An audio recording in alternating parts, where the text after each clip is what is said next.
welcome to once again a great new episode of Expert Talk with ILDA. A great opportunity for you guys once again to go ahead and hear from the best of the best in the training field. Well, we have today an amazing guest. Her name is Sunita. Well, I'm an amazing person, and I'm going to go ahead and just simply give you a little bit about Sunita Pasumarthy.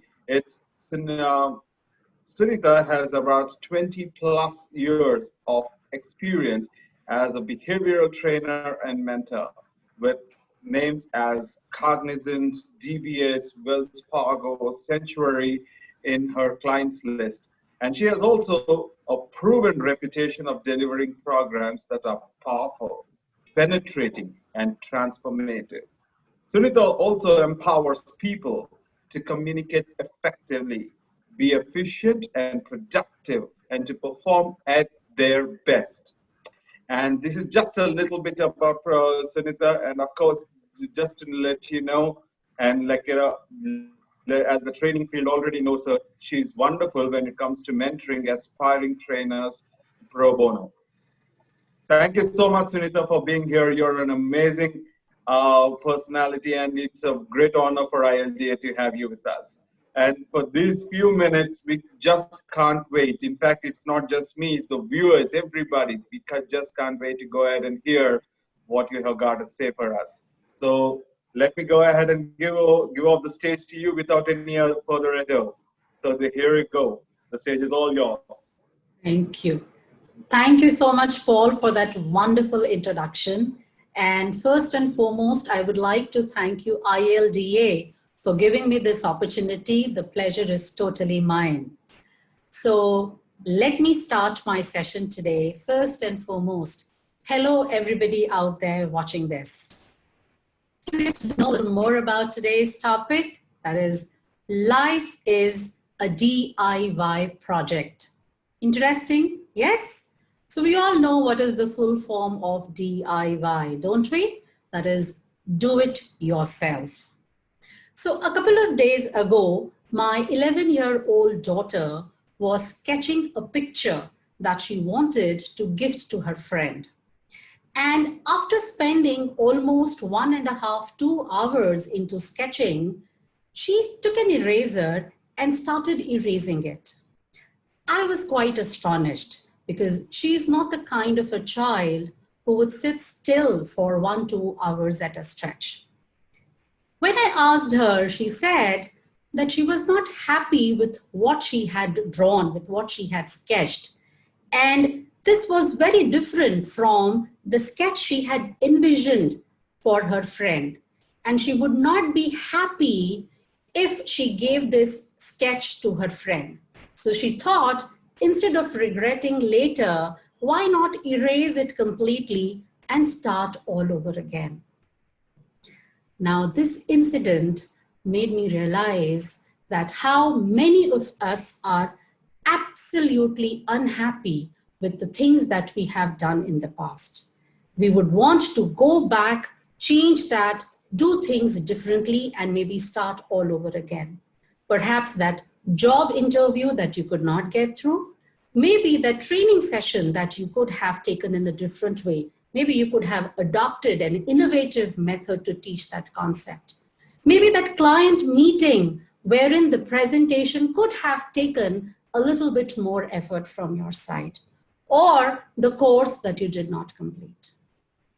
Sadly, unlike my daughter, our lives do not have an erase button.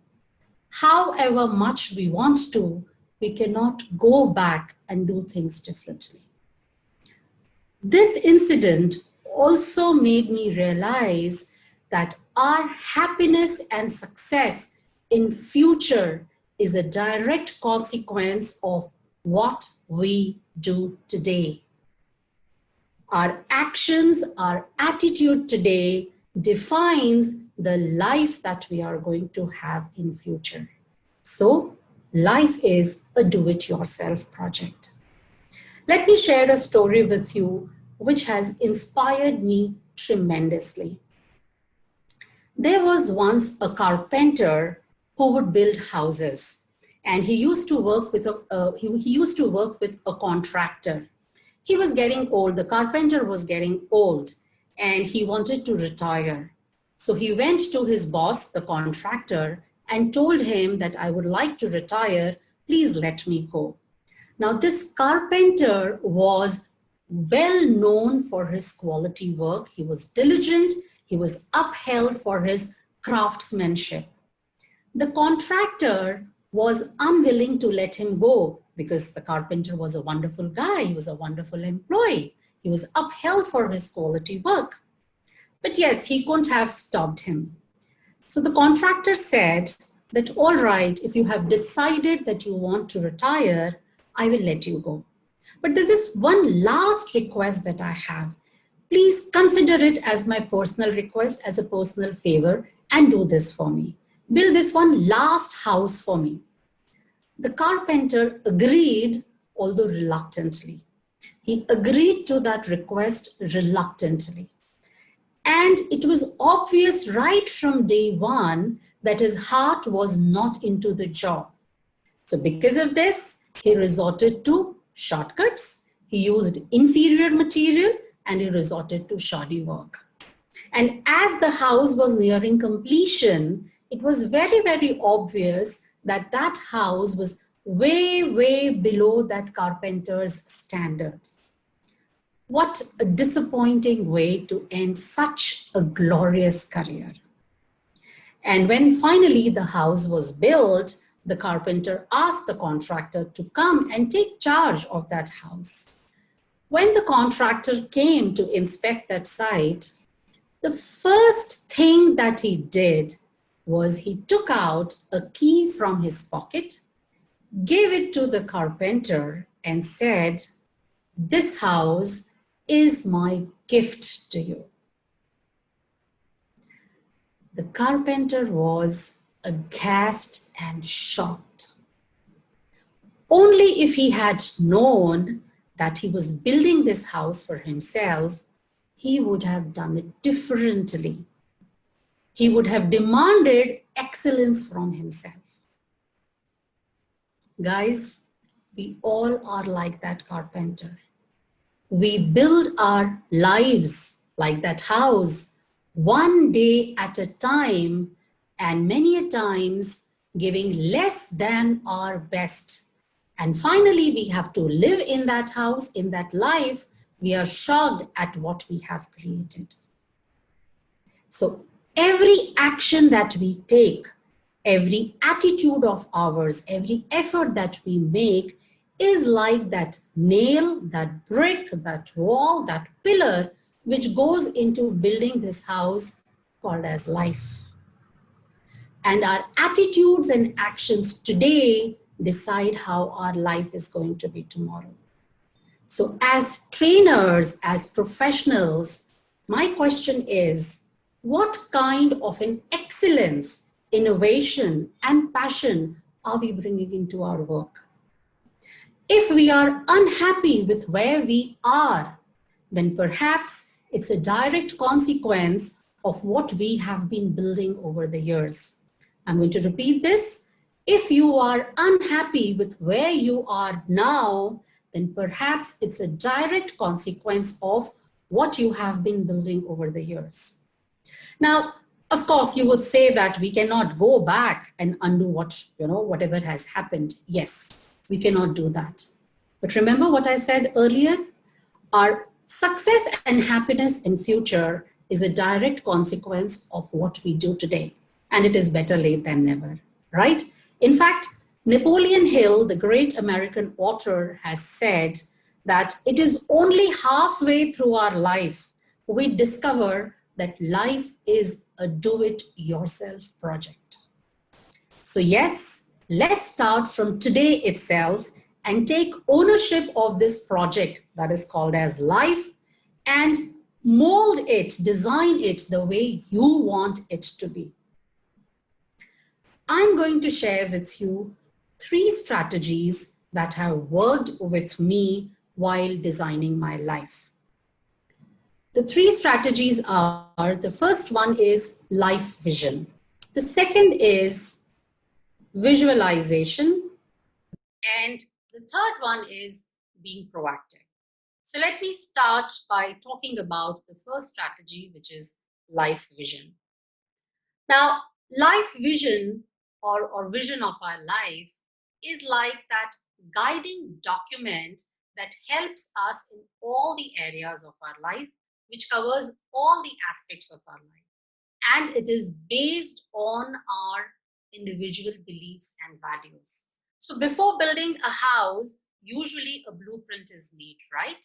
So a life vision is the blueprint of our life. And as I said, it's the guiding document. So whenever we are confused, this guiding document helps us to choose. It helps us make decisions. So as trainers, as professionals, what is your vision? Where do you see yourself in few years down the line?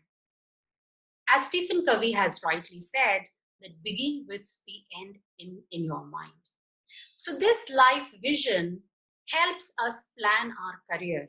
And in the absence of this life vision, maybe a few years down the line, 5 years, 10 years, 20 years down the line, we would just wake up one day and wonder, oh my God, how did I reach here? This vision gives us our destination in our life. This vision helps us to choose where we want to reach. And it helps us to create the life experiences we want. So what we need to do is we need to look at our life in its entirety so that we can create the life experiences we want for ourselves.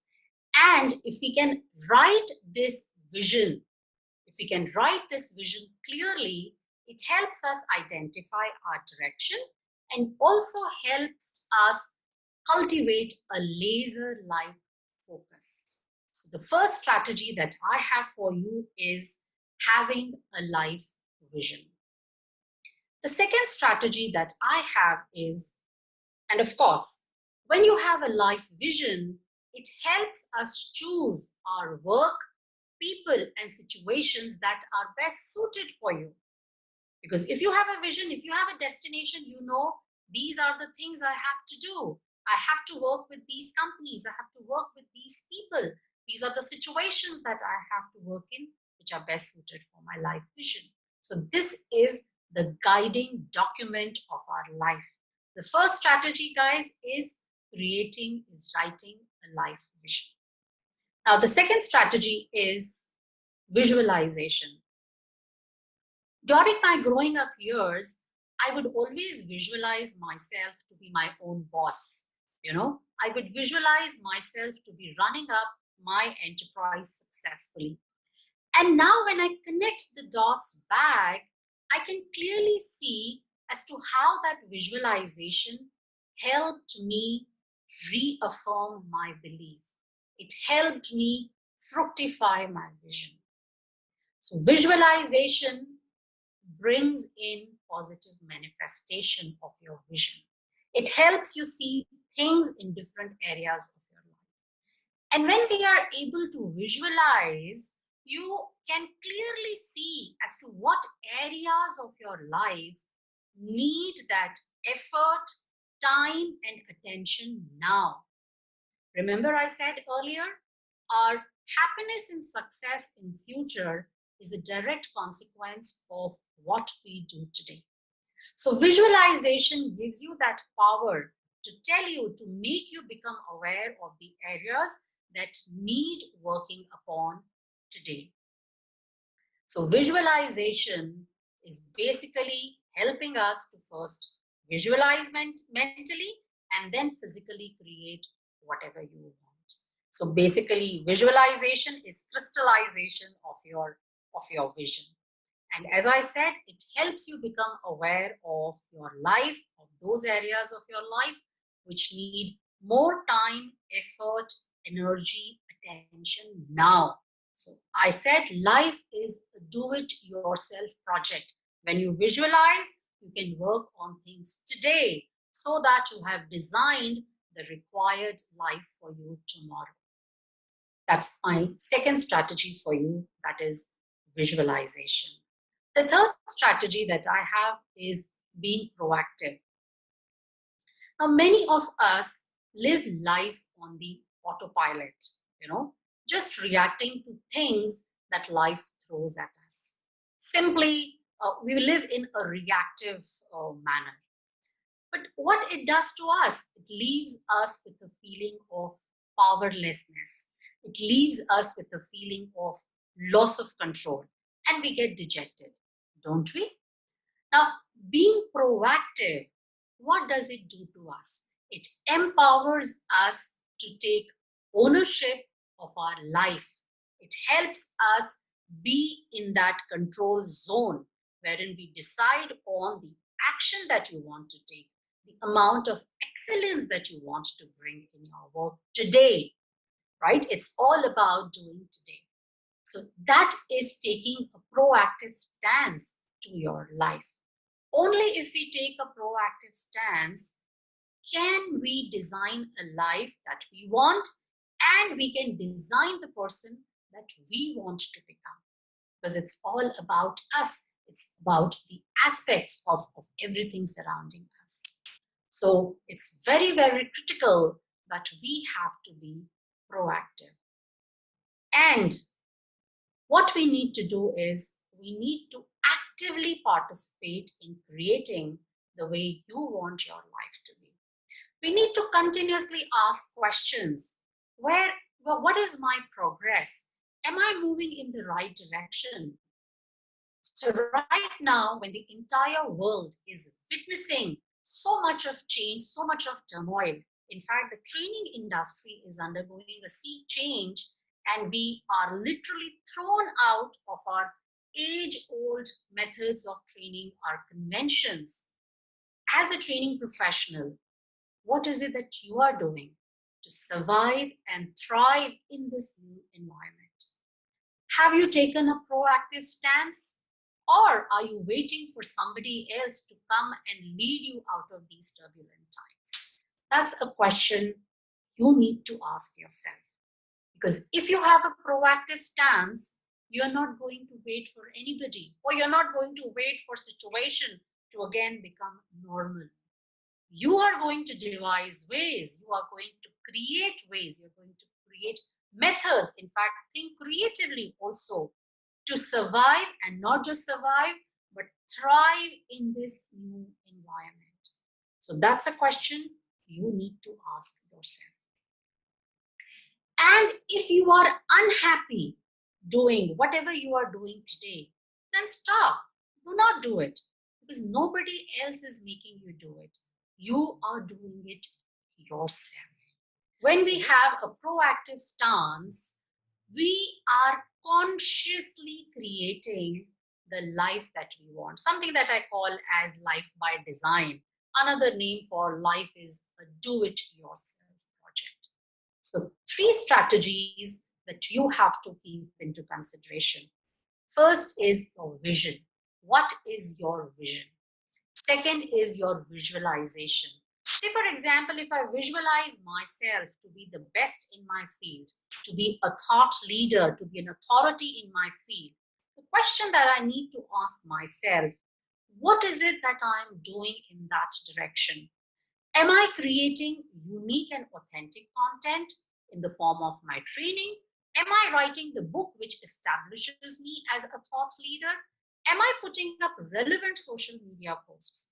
Am I creating the right solutions for my clients today?